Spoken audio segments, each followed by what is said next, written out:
ওগো,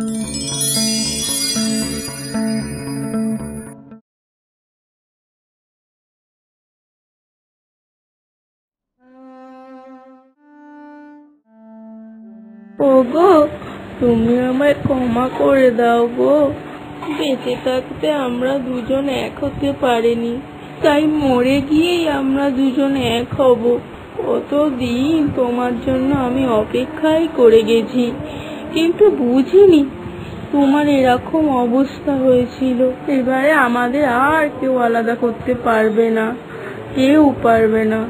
রাশি হাতে ধরা শিশিটা মুখে ধনুর্তের মধ্যে লুটিয়ে পড়ল।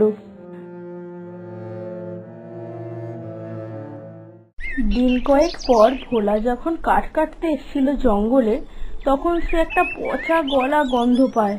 সে তখন এগিয়ে গিয়ে দেখে একটা মরদেহের ওপর মাছি ভন ভন করছে, আর খুব দুর্গন্ধও বেরোচ্ছে। কি হলো? কি হলো? এ তো আমাদের রাখি পিসি। এর কি অবস্থা হলো?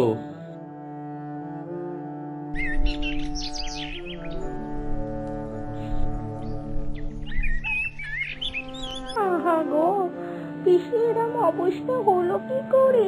আর এরম ভাবে মারা গেলেনি বা কি করে? তা ভোলা, তুই যখন এখানে এসেছিলি তখন তুই কি দেখেছিলিস রে? আরে আমি তো প্রতিদিনের মতোই কাঠ কাটতে এসেছিলাম। এসে দেখলাম সে কি এক বিভৎস দৃশ্য। কি বিচ্ছিরি পচা গন্ধ, একেবারে পচে গেছে। কবে মারা গেছে কে জানে, পচে কি দুর্গন্ধ ছাড়ছে। ও পিসি গো, তোমার কি অবস্থা হলো? তোমার এরকম অবস্থা কি করে হলো? এই তোমরা যাও, পিসিমণির লাশটা এবার সৎকারের ব্যবস্থা করো। যাও, ডোমদের খবর দাও, আরো 5 জনকে খবর দাও গিয়ে।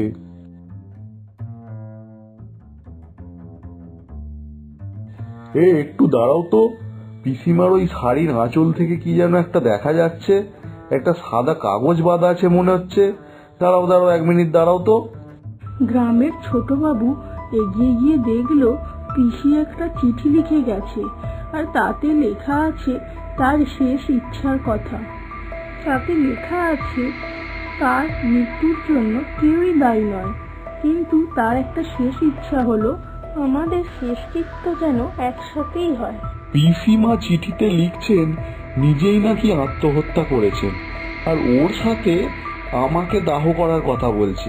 এখানে ও বলতে কার কথা বলছে, আর কাকে দাহ করার কথা বলছে পিসির সাথে? গ্রামের ছোট বাবু তো খুব অবাকই হয়ে যায়। আচ্ছা ছোট বাবু, ওইখানে দেখুন তো, একটা ঢিপির মতো কি উঁচু হয়ে আছে না? ওই জায়গাটাতে কি আছে?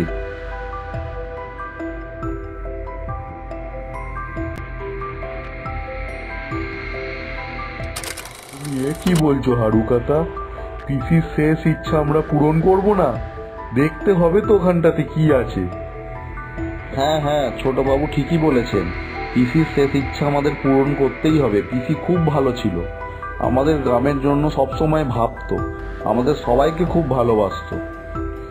আরে হারু কাকা, সবকিছুর ঊর্ধ্বে হচ্ছে একটা মৃত মানুষের শেষ ইচ্ছা, সেটা আমি পূরণ করবই।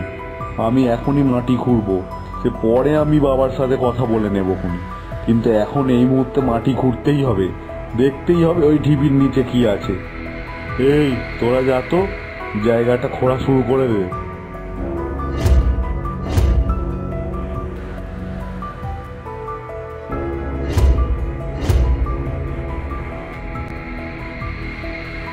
আরে রে রে, এ তো কঙ্কাল।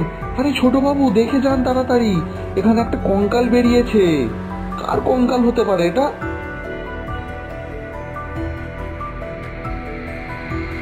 আরে ওই কঙ্কালটার হাতে একটা আংটিও তো দেখা যাচ্ছে, এটা কার কঙ্কাল হতে পারে? এই আংটিটা কার? তাহলেই তো বোঝা যাবে এই কঙ্কালটা কার। আর এর সাথে পিসিমারই বা কি সম্পর্ক ছিল, জানতেই তো হবে। পিসিমার শেষ ইচ্ছা মতো আগে পিসিমার সাথে কঙ্কালটারও সৎকারের ব্যবস্থা করা হোক, তারপরে ভেবে দেখা যাবে এটা কার আংটি আর কঙ্কালটাই বা কার।